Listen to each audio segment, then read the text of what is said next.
Now to US politics, where President Donald Trump is planning to represent his country at tomorrow's APEC Leaders Summit. Let's talk more about that and the week in the US politics. Ted Gutsche is a US politics expert at Lancaster University, from where he joins us.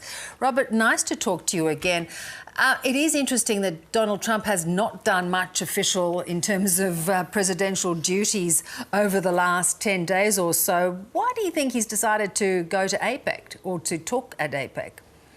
Well, I think it's an opportunity for him to walk on what might be a political red carpet for a moment, to look to be presidential and to be called president one more time in a room of dignitaries. He's been pretty quiet on Twitter, making some claims that Twitter and others can't verify in terms of election fraud. This might be an opportunity, one of the last opportunities, to be on an international stage as president.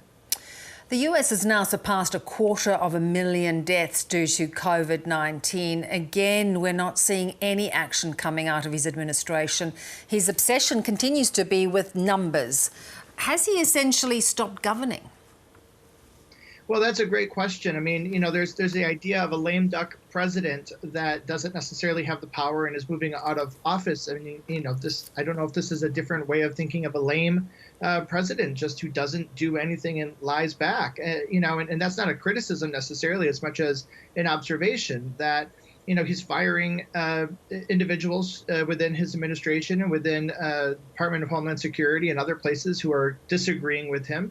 And he's trying to, undermine the validity of the Electoral College, which might be a welcome thing overall for people who think that is a bit of a injustice to have people voting in addition to the popular vote for who becomes president. But he's really trying to undermine the ability of local councils and states to hold a fair democratic election. Robert, let's talk about those sackings. I think it's numbering around 15 and counting, and we understand the head of the CIA and the FBI are next on the list. What is he trying to achieve with this, and what is that going to mean for the incoming Biden administration? Well, it does a couple things.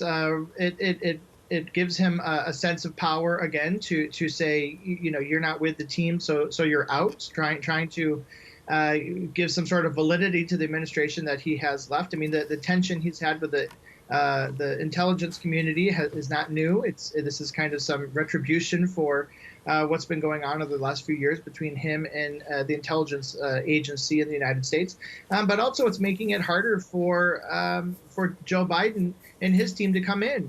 Some of these individuals hold over into the next administration. It's not as though a new president comes in and completely cleans the slate and stacks it in their favor. This is making that transition a little bit harder. So there'll be interim people. There'll be a lot of shakeup and concern and uncertainty among individuals, especially higher-ranking individuals and agencies across the administration. And so when Biden comes in, he's going to not just have to settle things down, right? He's going to have to either keep these interim people on or replace them with his picks. Yeah. Give us a sense of where you think his legal fight is. It seems every day they lose yet another case in the courts. Where is he focused now? Is it trying to prevent the election being declared? Well, one of the things I mentioned just a few minutes ago is this Electoral College, and these votes are going to be certified in early December and then again in January when it goes and follows its process all the way through. And one of the things Donald Trump could be trying to do, and his legal aides could be trying to do, is to replace some of those electors, replace the people who are certifying these votes. So if he's not going through the courts, if he's not going through any other legal battles or threats that he has, which he seems to be dipping in and out of also by saying, we'll abandon this one, but let us back in now a few days later.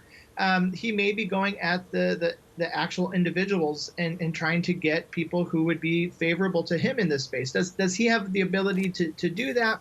Well, that's up for debate. Is that going to happen? That's also up for debate. But the thing with Donald Trump is you don't know what's going to come out of left field that could shake up the results. Do we think Joe Biden's going to be president? Well, certainly he's acting more presidential than Donald Trump already, looking into January. But we just have to wait and see how much the Trump administration and the legal aides can get in there to mess with, for a lack of a better word, the system. Indeed. Robert, as always, thanks for your analysis. Thanks.